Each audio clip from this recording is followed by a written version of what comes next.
Hello everyone and welcome back to day 2 of round 4 of Challengers Northern Europe Polaris. We have just seen Focus dismantle a struggling Hookahs 2-0 and now it is the turn of HSDIRR and Human Tripwires to take the spotlight. We thought that perhaps that first game could be a close affair, but this one has 3-mapper written all over it. I am your host / play-by-play for this evening, Hazza. I'm joined alongside Moxie once again. Coming into this game, I don't know, how are you feeling about it? Do we expect it to go the distance? You've said in the past that historically on this channel, you have a knack to bring out that third and final map. Could that be the case? I mean, it's a really weird thing, right? Both of our curses are kind of bouncing off of each other. Because I have a knack for bringing the free mappers and the overtimes. And you have a knack for bringing the 2-0s. And we've seen the 2-0 pop up. So now we have to see the free mapper. And I am strongly of the opinion that we are going to see a free mapper in this series. I think it's going to have a big impact in terms of the map picks that we get to see coming out from both of these teams, whether or not we do see Fracture being floated. We know that Devo likes to run the Neon. We also know that Devo likes to run the Jet towards maps like Ascent. And it would be interesting to see whether or not HSDIRR do want to try and sort of walk away from that one. I know you are very firmly of the opinion that you have to have a good Ascent in the current climate of Valorant, but looking at HSDIRR's last performance on Ascent, they went up against Focus and they lost 4-13. I'm not sure if that's maybe spooked them away from the map temporarily. There's always the chance that could have happened. Looking at HSDIRR as a whole, they're a team which I think right now has to be high on confidence. They've made a couple of upset results, I think you could call it, but for the most part, the quality was always there. You've got that former Kova core, which were able to pin a top 4 finish to reach playoffs last split here in Polaris, and pickups such as Lear are only ever going to make you a better team, as we see the majority of this highlight reel, I imagine, will be featuring him exactly. So yeah, I'm just really looking forward to how they match up against Human Tripwires, which is another team I feel like has that same promise as all of them do, just maybe haven't realized it.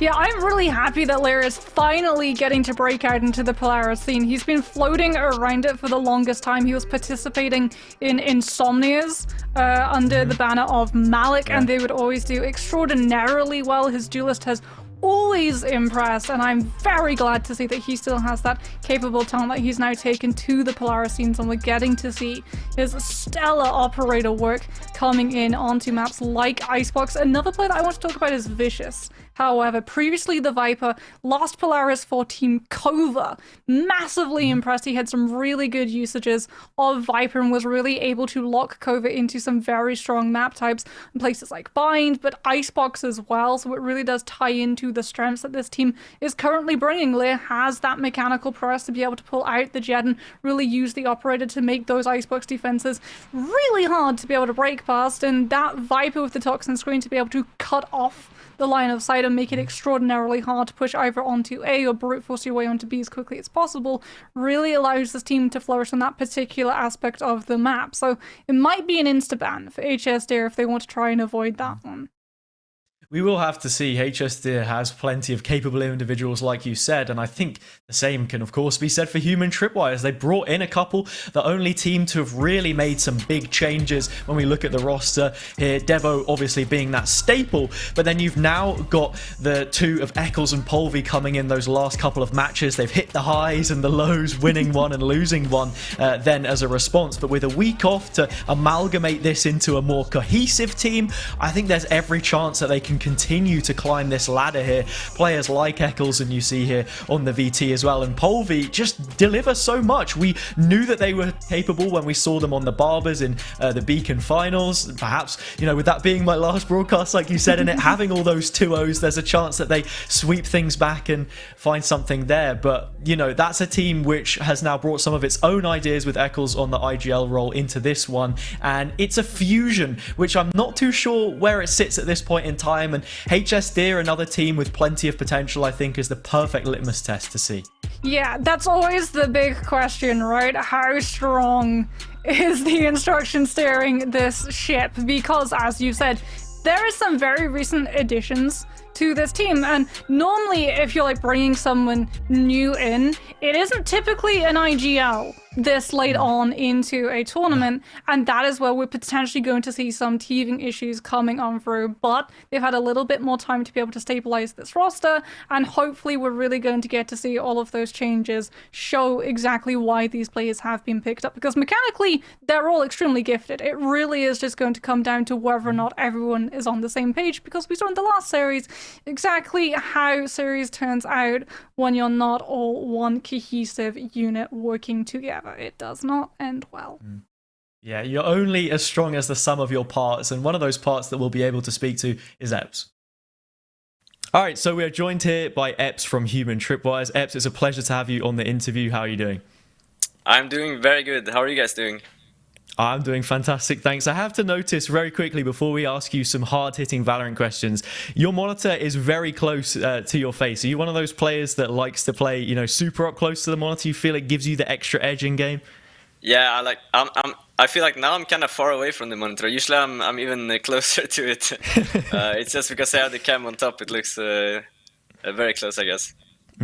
Make sure that you're locked in for that game later on, and it's going to be a pretty big game for you guys as well. HSDIRR, another one of those teams that I think coming into the season especially, you would think that you'd be fighting around that kind of level. We've had a couple of changes in this Human Tripwires team as well. It's not the same as it came into the season looking like when we speak about expectations. How's it been so far working with the new players and integrating into this new roster? It's been great, especially the last week, because when we put the new roster together, we had only 1 or 2 days before the first match, and then maybe 2 days before the next match, and we didn't really have much time to practice. But now we got a week, so yeah, we got some practice in now, and practice are going very much better than the first few days we started.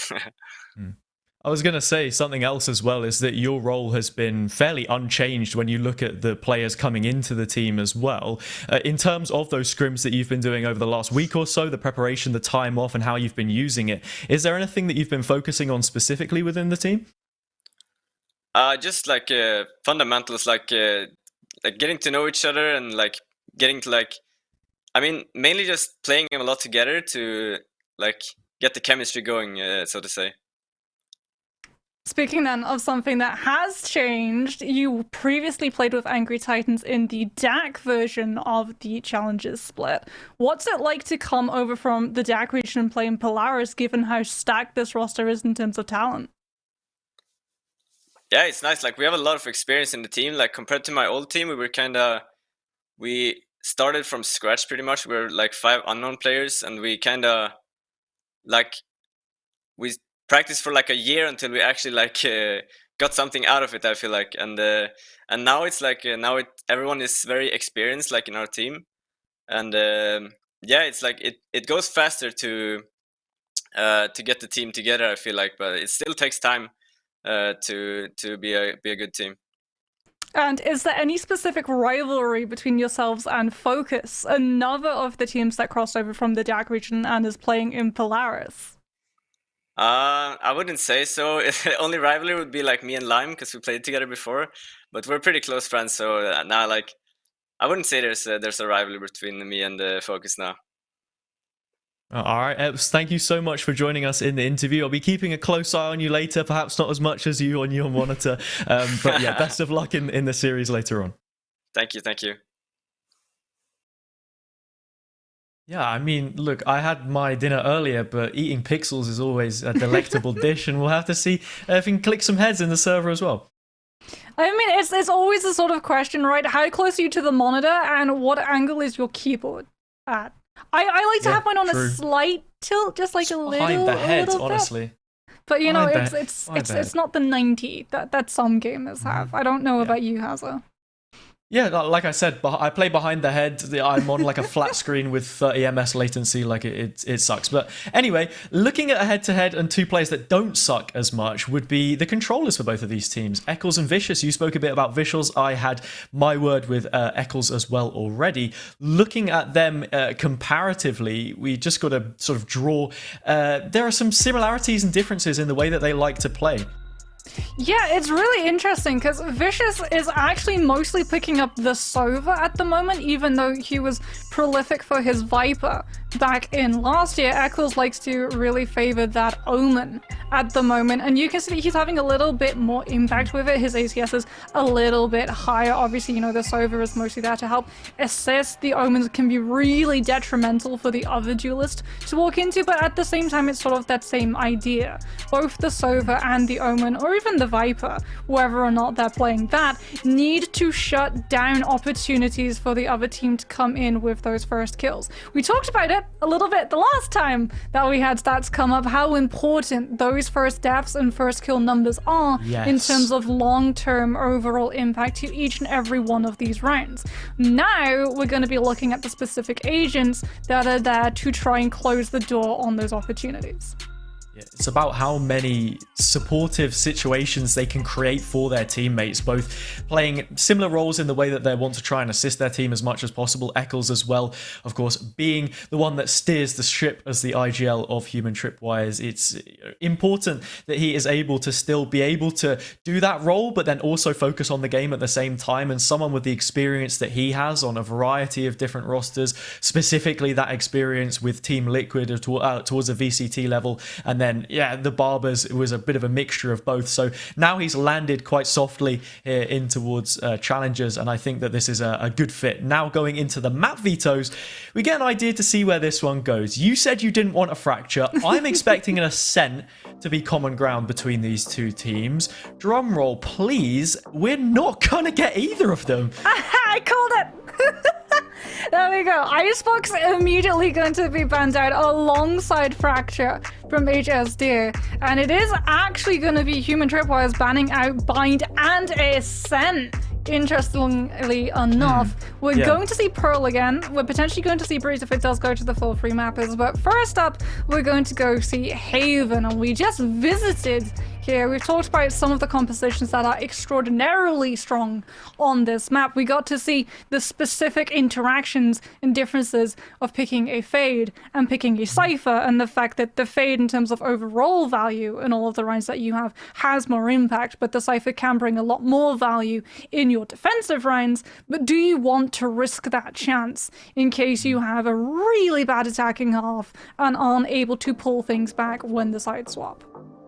I guess we really just have to look at what the identity of this Human Tripwires team is, because as I said before, it's sort of a mishmash of what we had on the Barbers, what remnants of Human Tripwires are left over from last split, which looks almost vastly different. Devo will be sticking it out with the Jet, and there we have it. Polvi back on the duel list, and it's going to be a Phoenix double duel list pick here in towards Pearl. So this one already pretty spicy.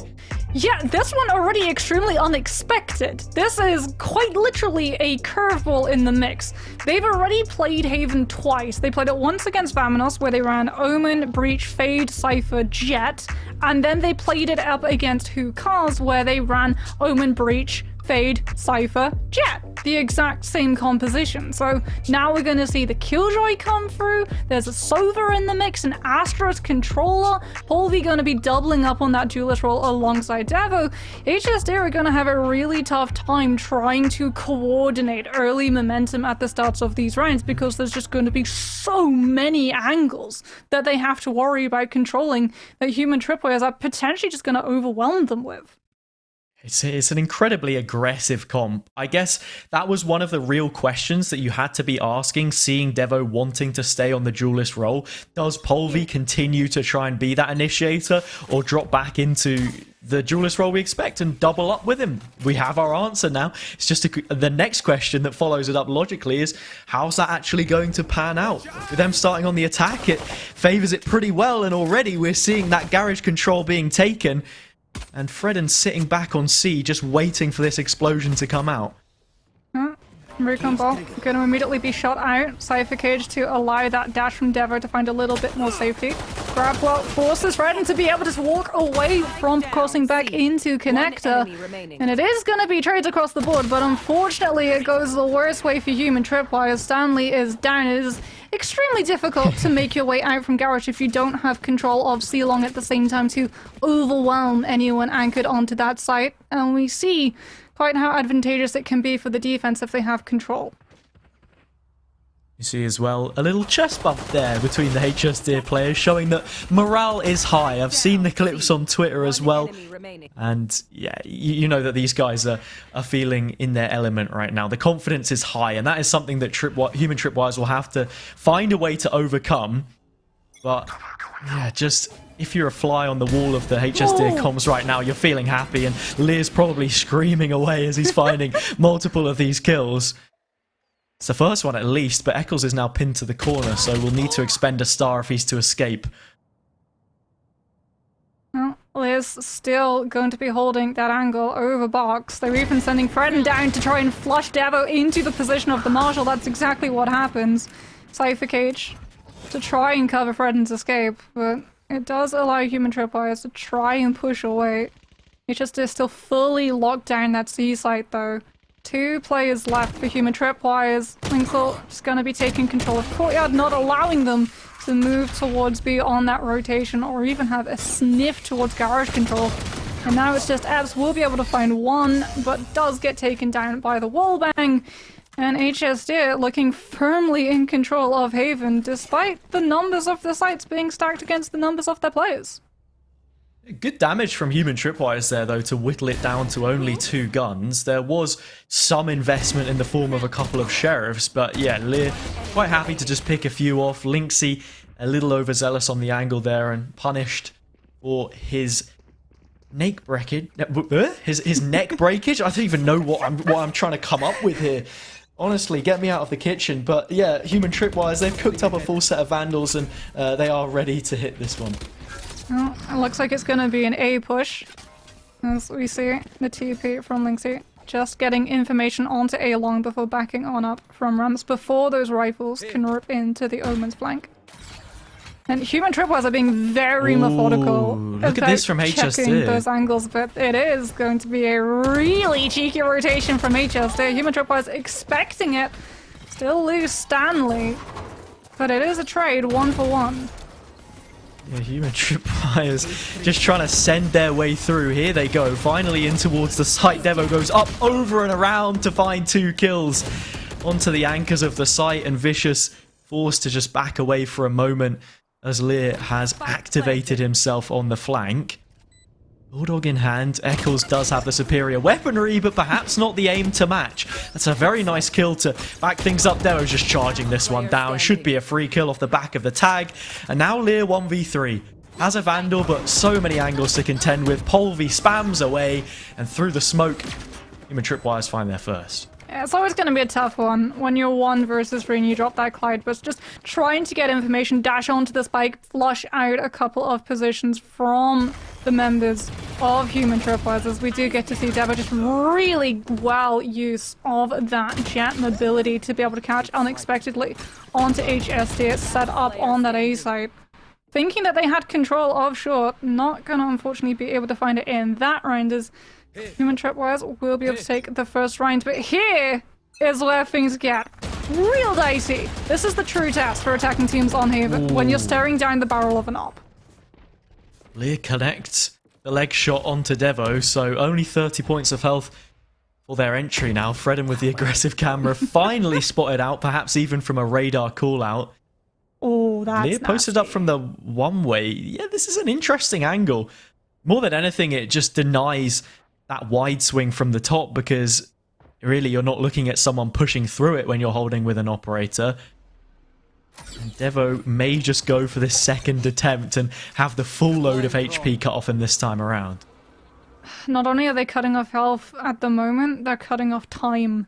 Human Tripwires have been slowed down to an absolute snail's pace. That's the worst time to go into extra form! Oh, Lynxy gets an absolute freebie! Very nicely done, and Epps has actually spotted Lynxy on the way back through, and that could be a freebie for a freebie. Giving handouts here on Haven right now, as only 30 seconds left. Human Tripwires look to back away from this C split. Epps needs to win the duel on Fredden for there to be any life left in the tank, as far as that end is extruded, but nothing going. It will have to be B, and Ale is in place and eventually shut down. Stanley finding that kill, Lear wanting to challenge. This time the one-way is posted up against him with the dash primed. This shot will have to be taken sooner rather than later. Only catches a glimpse of Devo, and it's the last thing that Fredden sees before he falls. 2 versus 2. It's both of those duelists backed up into respective corners to try and get something done here. Here's a shock dart in the hands of Vicious, and if he goes for it, there's every chance, but I think they're going to want to keep the guns out.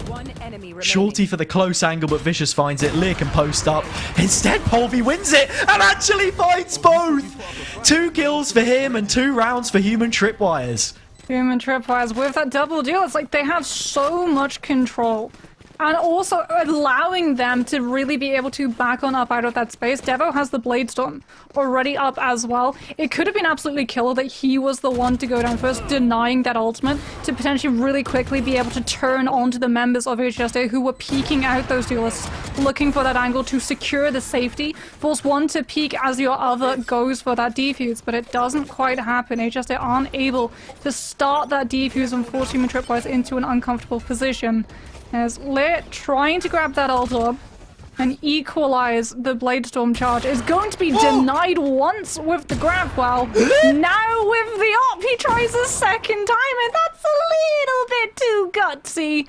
And as a result, you're immediately gonna be put right back in your place and having to sit out until the next round.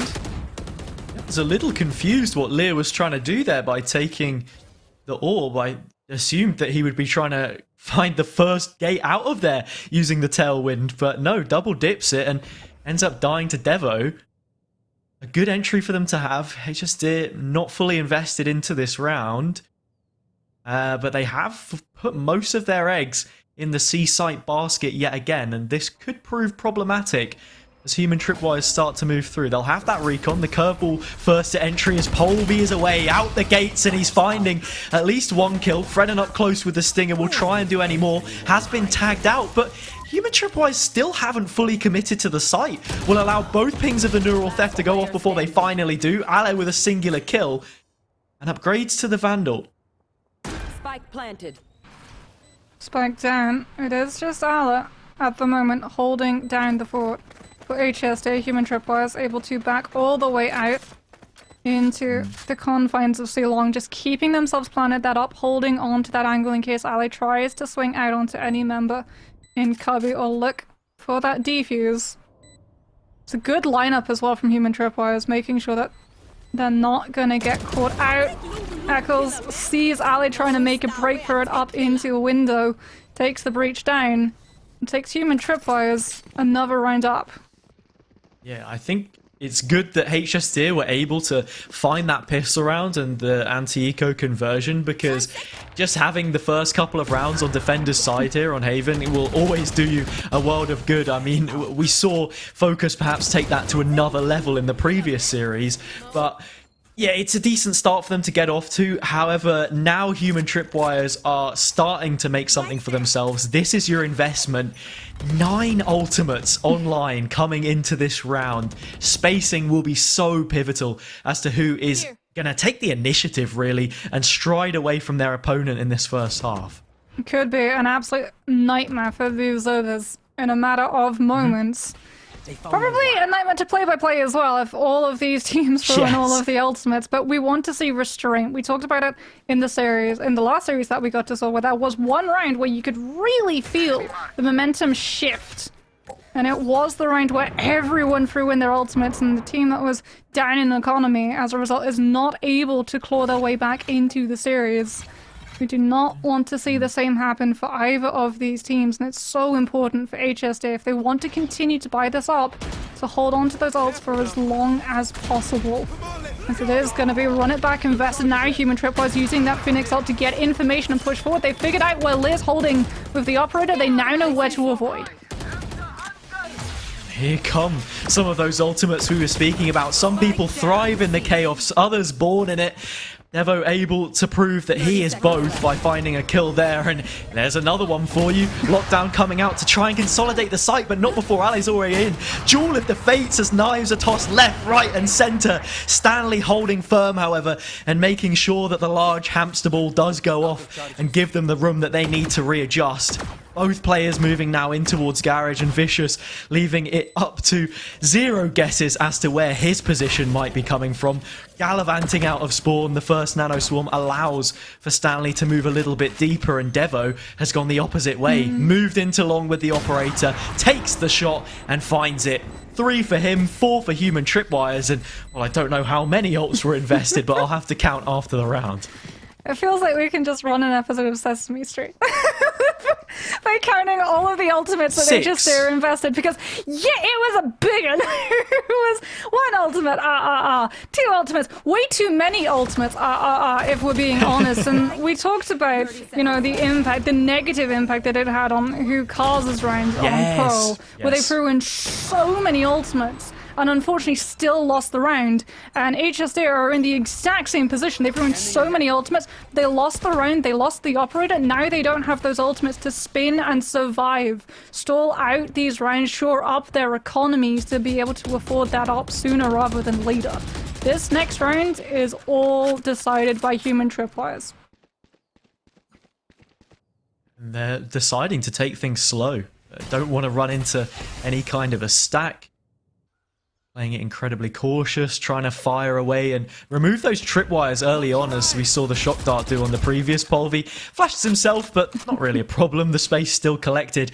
The trapwire on C-Long is incredibly deep, and it will be holding the Human Tripwires behind it for just a moment longer.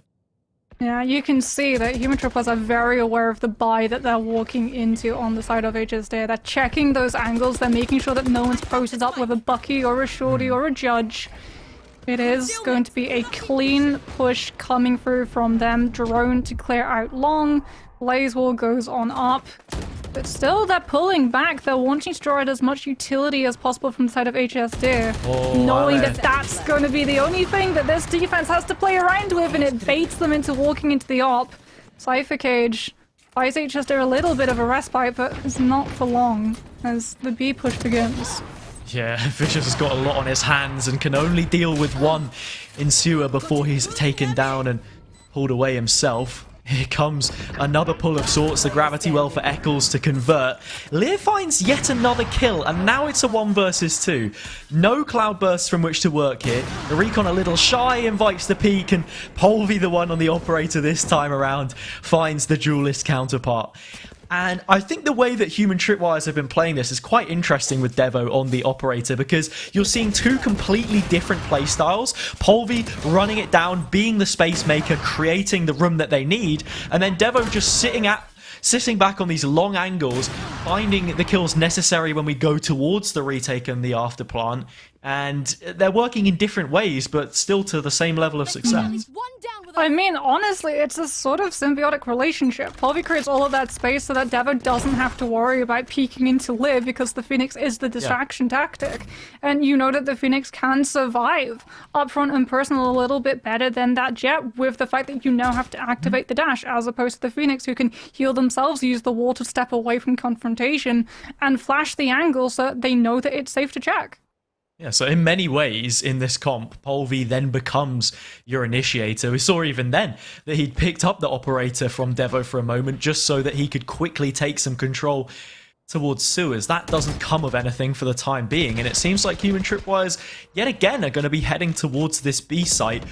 Not one which I would favour too often against a breach player, but if Devo can just shoot him out the water, then why does it really matter? And just gets to hold the angle too. There's the dark cover finally going to be smoking off the op. But it's still going to allow Human Tripwires to have found that first pick. The breach is gone. The initiator that Lear is relying on being able to set you up, so when the op has to reposition, is removed. The hint of Phoenix shown. Human Tripwires unfortunately now losing Devo. There's the Hunter's Fury to make sure that they can't just hold the angle. And Epps is able to find the Jet, allowing Eccles to move forward and push onto site. already it's a fast retake. We've seen HSDIRR do this before where Lynxy sets up the dark cover and it's Fredden to try and challenge. But Stanley will shut them down, and now Human Tripwires have already made good of this half. 6 rounds, any more that you get is an advantage to carry into the next. And that then looked to be the buy round really for HSDIRR. So in this instance, there's not going to be an operator. Maybe there's a Vandal or two if you want to squeeze them out, but for the most part, yeah, Human Tripwires realistically looking at a 7th if all things go to plan, and we see the first timeout of the game get called. Yeah, I mean, it's a domino effect too for HSDIRR, right? That last round, they're able to take out Devo. They should have control of C-Long. It's their operator that should be stopping Human Tripwires from being able to walk forward. But it's that difference, the fact that HSDIRR so many rounds before threw in all of the ultimates, they didn't have a Hunter's Fury of their own to continue to hold on to that space. And Human Tripwires know, well, if there's an operator set up and we don't have a counter up, we have a Sova ultimate, we're going to be able to force that operator to reposition, and then we can catch them, because not only do you have to worry about that ultimate going off, you also don't have intel on where Human Tripwires are going to be popping up from, with the Blaze Wall being there for Polvi. And HSDIRR have the timeout, they have the ultimates to play around with. The decision for them is how much of an investment economically do we make into this round, and the answer, it appears, is very little. It's not too surprising when you have players sat around 3.2k, you're just shy of being able to get those light shields as well as a fully bought rifle. Most times it's going to be the Vandal that you're looking at, but actually Devo is on the Phantom for his entries, likes to play things a little bit faster, and well, if it's not him doing it, then I'll pass it over to Polvi. They've gotten rid of the operator now, try to lean into a bit different of a play style. We'll have to see how that materializes in a moment's time. Right now, it's just sitting on top of lobby, util through Stanley to keep a close eye on mid pushes or anything C-Long. The setups from the Sentinels almost mirror themselves on the opposite sides of the map. It does very much feel like we're just looking at a parallel. In terms of positioning, is HSDIRR forgoing entirely control of C and A long, trying to see whether or not Human Tripwires are going to reveal themselves and where exactly they want to push. Tripwire up in garage, they know it's not going to be coming from that direction. Nothing noted on C-Long either, has to be an A. That is going to trigger the reposition coming through from Vicious. The Stinger not going to be making the first bite into confrontation. It is instead going to be those arrows coming on through. Shock Dust to try and stop and delay that spike plant, but it is down. And now it's a retake. And the retake is well underway. HSDIRR finding Fuel, flicking around and somehow getting a third. I cannot believe it. Now a chance for HSDIRR to turn what looked to be an impossible round. Stanley will buy his time. Has the composure to not peek into an angle just yet. Liz on low HP. This should be the one that you find at the very least, as the spike is halved. And so too are the players cut apart. Stanley doubles his worth and finds each of them. Such skinnier teeth kind of stuff. But when we speak of the quality that Lear can bring to some of these rounds, that is subject A. There's a reason that when we talk to the players and we do the VTs and we ask standout players, Lear is one of those names that pop on up. The guy is just that darn good. He almost clutches it for the team, but Stanley is able to win out in the end. They don't know his position, and that is something he's able to fully take advantage of. Something I want to see Human Tripwires take advantage of, but not dump them all into this next round, is the ultimates that they have access to. Bladestorm going to be there, run it back. Cosmic Divide super close as well to one of those lockdowns, and Vicious one orb away from getting that Hunter's Fury online. Might just have to hold it until that lockdown is available. They're coming through the flank, not the traditional positioning you'd expect for your Breach player coming into the A retake, but actually, Ale will just back up off the back of it. But yeah, the alarm bot now triggered and broken means that this is something that Human Tripwires have to try and think about. We'll just place a turret and then fight on the forefront, as the Cosmic Divide will also become invested. We know Lear is good, but not with the operator in hand retaking the site. Well, he is, of course, but it's a more difficult task. That's why we see the blades come out. But the crossfires are there. Well established. Devo and Epps will crunch on down. Only Vicious left on the other side. And as the curtain comes down, it does as well on the round. Human Tripwires 8-2, leading their attacking half. It's a gorgeous placement of Cosmic Divide to allow Human Tripwires to have all of the control of that retake as HSDIRR funnel their way out of tunnel. It is through the Cosmic Divide. It is into the waiting arms of Human Tripwires. Devo just wanting to see whether or not anyone is going to dare peek on out of that angle, because you're always going to be able to react far faster if your crosshair is already placed exactly where you know they're going to be walking out from, as opposed to HSDIRR's members who have no information to go off of and have to just try and swivel so rapidly and hope that their reflexes, the trigger finger, is a little faster. As I'm sure they're wishing at the moment their economy was a little bit larger. As once again, they're on the broken by. The Marshal comes on through. For the Omen, everyone else running onto those pistols. Human Tripwires, however, not being overly greedy. They have to know that HSDIRR are on a worse spy than they are, but they are not pushing their luck. I really like this approach. They're not taking any of the space for granted. They certainly aren't. And already, you said it's a broken buy. They're able to break the turret. It's like Robot Wars right now, and Stanley is having his finest creations trashed left, right, and center. But they still have control off the back of this. I imagine the turret will probably be back online by the time Human Tripwires decide to make an execute happen. HSDIRR have completely ignored A in that respect. Eccles finding one kill on towards Lynxie on C, but B perhaps looks to be the way that they go, and there you have it. Both duelists double up for a kill either side of the B plant, and Epps is greeted with a guard of honor to get that one down and bring us to post. So weird as well to see B being pushed as often as it has been. Not even on the ecos, but on the full buys for this attacking side. Yeah. And you really do feel like they're just taking advantage of that Phoenix and the Jet. Because how do you deal with those two duelists pushing in as one unit onto that space? You don't get to take for granted holding onto Link if you're the defense. And if you try and push in and actually try and focus down the duelist as that spike goes down, you walk into the curveball, you walk into the flash, and that's all the setup the Jet needs if Polvi hasn't already done the deed.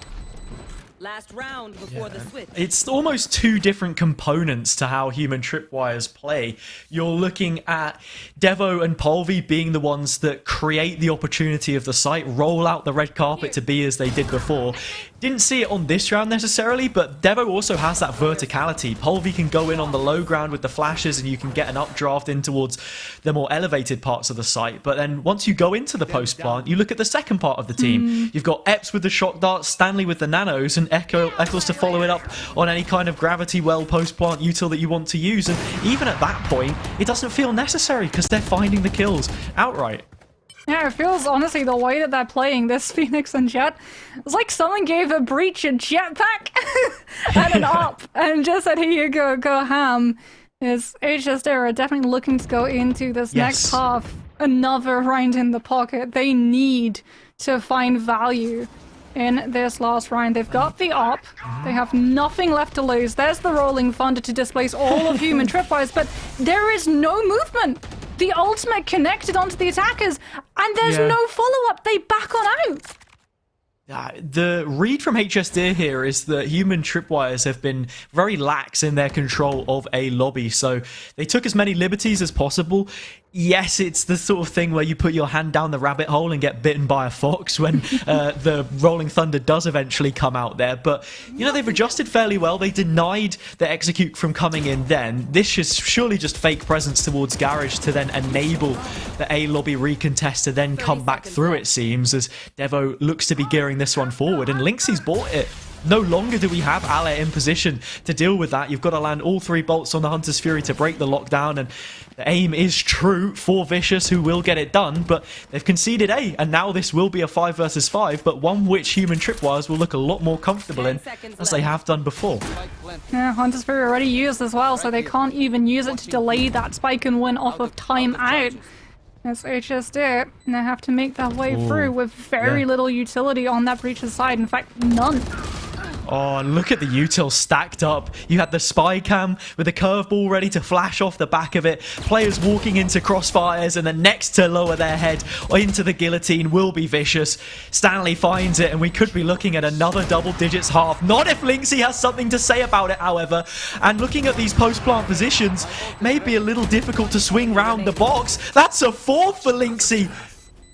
Can he get it done? Holding on, I don't think he'll have the round, but he could surely try for the ace. I said earlier you might want to buy a Vandal, and that is a prime example as to why Eccles will lose his helmet and most of his head, but claim the round for Human Tripwires. A part of me is so happy that it came that close, but a part of me is crying over the early investment of that Rolling Thunder. Because you know, right, you're not saving the ultimate, just let them take A, play for the retake, use the breach ultimate to break out of tunnel, and then hit those shots, and you would have taken the round. It's not to be, and we are going to see the side swap come on through now, and I think this is going to be the true test for all these compositions. HSDIRR now have the Cypher to work with, but it's going to be on the attack, and we've seen how hard it can be to pull that one off in the previous series. Human Tripwires, on the other hand, get all of the aggression in the world with very little consequences. This Phoenix and Jad are going to be so hard to pin down early on. I mean, we know how one-sided Haven can be at times. Still a chance for HSDIRR, and it all starts with the pistol. There is Lear.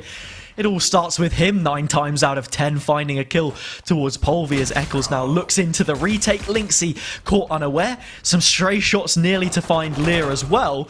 And Human Tripwires are beginning to set this retake in motion, and Stanley at the front lines of it.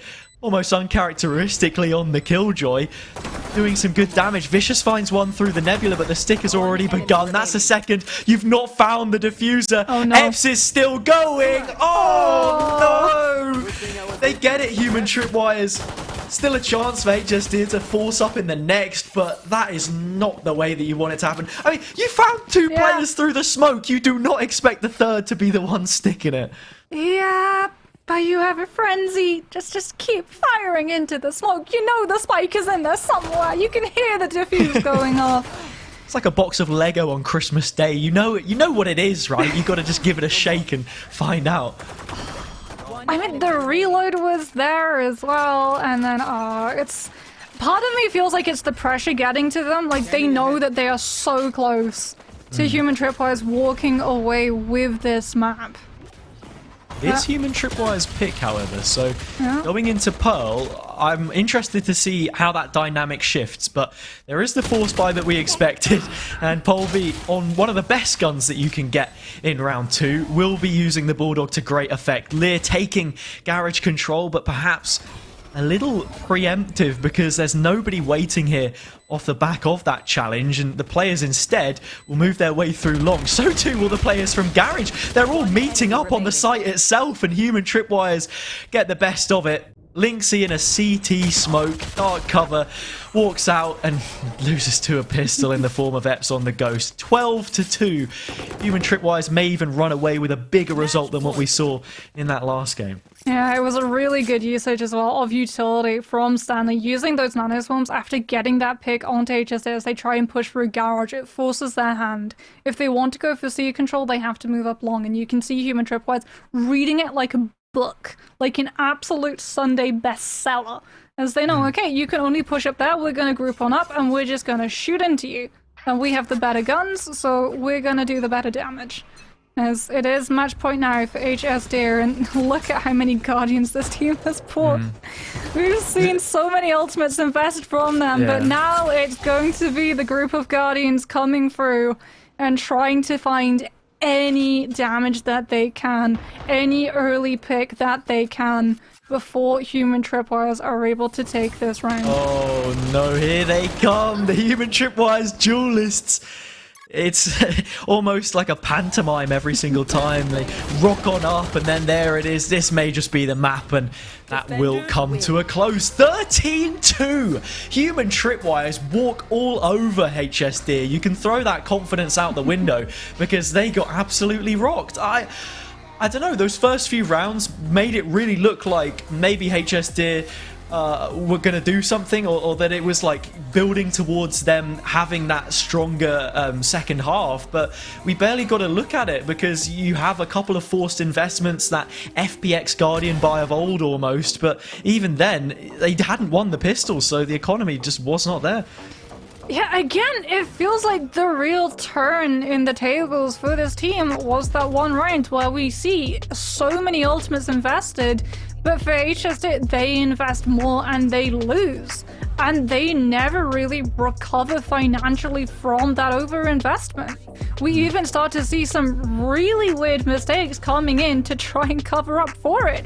Lear having to try and double dip for that ultimate orb, trying to get the Bladestorm online as fast as possible so that you can try and find any ultimate for HSD to claw any semblance of space control early on in these rounds from it. That's definitely one of those times where you can see that there is something going on in the comms in this team at that exact moment. Maybe teams are going a little bit more aggressively than they're expecting. I think a large part of it comes down to the confusion that stemmed from having to go up against two duelists. You are not expecting to run into a Phoenix and a Jet, and I am extremely concerned if they were not able to deal with the Phoenix on Haven, a map where he finds nowhere near the same amount of value as he does onto the next map that we're about to head into. How is this going to pan out for this team? They may have picked Pearl, but if they can't deal with Phoenix on Haven, it might not end well on their own map pick. It's going to depend if that's what they look to try and play into again. If this is a composition which they hope to run on multiple maps, Human Tripwires, with Polvi playing more of that duelist, because we know he's a good duelist player, just didn't really have the opportunity to shine in those roles when you look at perhaps a little bit of the spell on the Barbers, but then also the couple early rounds and iterations that we saw of Human Tripwires before they've had this break to go back, settle things, and really create that identity that I was speaking about of what they want this team to actually look like. And this is just a perfect example of it working well and having those two duelists. It's a niche strategy, I think it's fair to say. We don't see too many teams often play into that, but I guess in many ways it also has echoes of how you would play Chamber when you also had Chamber Jet. So going into Pearl, I'm not writing off HSDIRR whatsoever. If they want to prove that they're a top quality team that can fight with their comrades right at the top of the table currently as it stands, a win would keep them in joint second place alongside Focus, who were able to get that result earlier, then they need to prove it on Pearl, but we won't see until we go to map 2. Yeah, I'm definitely going to be very interested to see whether... Oh. We're still going. There we go. I thought we were going to a break with that screen. But no, we're headed off towards Pearl, and I'm going to be very interested to see how that Phoenix really does impact whether or not we see Human Tripwires carry it through because they saw the impact of it, but we will see in a matter of moments. So don't go anywhere, folks. We'll be right back after this break.